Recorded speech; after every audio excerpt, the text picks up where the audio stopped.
CEO's passion, love by mistake. Chapter 2, 5 years later. 5 years later. At an art gallery on the western suburbs of J-City, a fashion show was currently ongoing. The backstage was abuzz as models and staff scrambled around in preparation for the show. Since this was Natalie's debut fashion show, she was busy inspecting the outfits of the various models. "Mina, could you come over and have a look at this accessory?" someone called out as they beckoned for Natalie. "Sure." She turned and headed in that person's direction. Earlier, that person had called Natalie Mina instead of her real name. That was because Mina was now her moniker in the fashion designer world. In the past 5 years, she had bloomed into a fine fashion designer. On top of that, she even gained quite the following of fans with her designs over the years. After bustling around for some time, she finally stopped and took a break.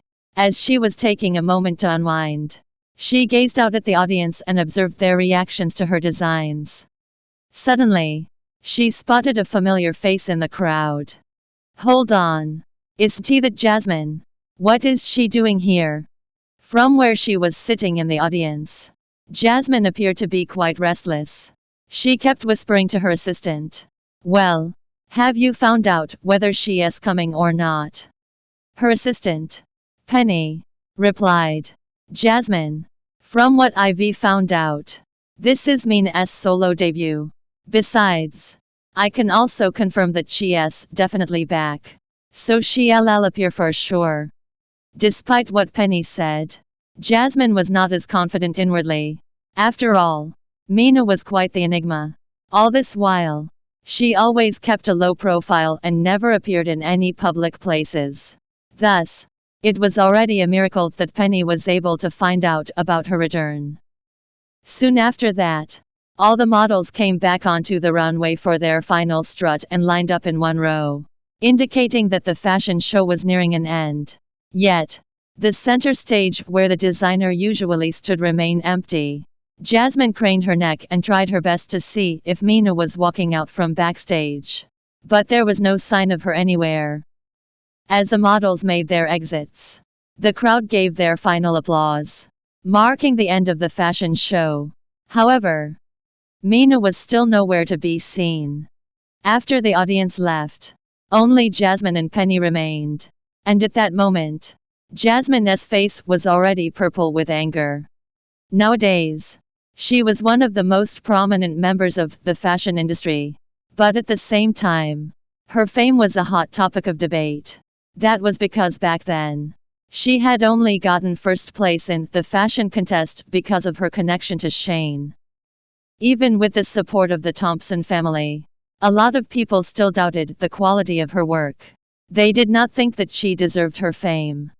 However, 3 years ago, Jasmine saw Mina's work for the very first time at Fashion Week and was instantly attracted by the latter's designs. Fortunately for her, Mina was still a small-time fashion designer at that time, so she began her journey of plagiarism. Ever since then, she had been copying Mina's ideas for the past 3 years. Slowly but surely, the comments coming from the fashion industry were changing for the better. As a matter of fact, the moment she heard about Mina returning to the country, she had been eager to meet up with the woman. She had forged up a plan to hire Mina to work for her.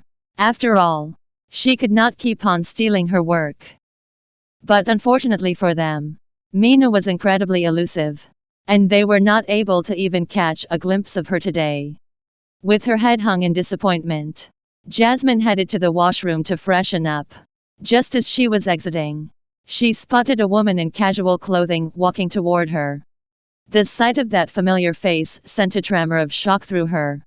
"Huh? Isn't that Natalie? What are you doing here?" On the contrary, Natalie had already seen Jasmine in the audience earlier, so she was not the slightest bit surprised to see her half-sister. "I work here," she replied calmly. When she left J-City 5 years ago, she vowed to cut off all ties with the Smith family. That was why she did not feel the need to say anything more to Jasmine now. At the same time, It never occurred to Jasmine that Natalie and Mina would be the same person. Instead, she thought Natalie was just a random staff member here. Thence, thinking about how different their statuses were from each other now, a haughty look crossed Jasmine's face. I honestly never thought we would meet again. By the way, is that sickly brother of yours dead yet? Jasmine sneered. The words that left her lips were absolutely repulsive. Welcome to download Joyread app to read more chapters of Sio's Passion, Love by Mistake novel online.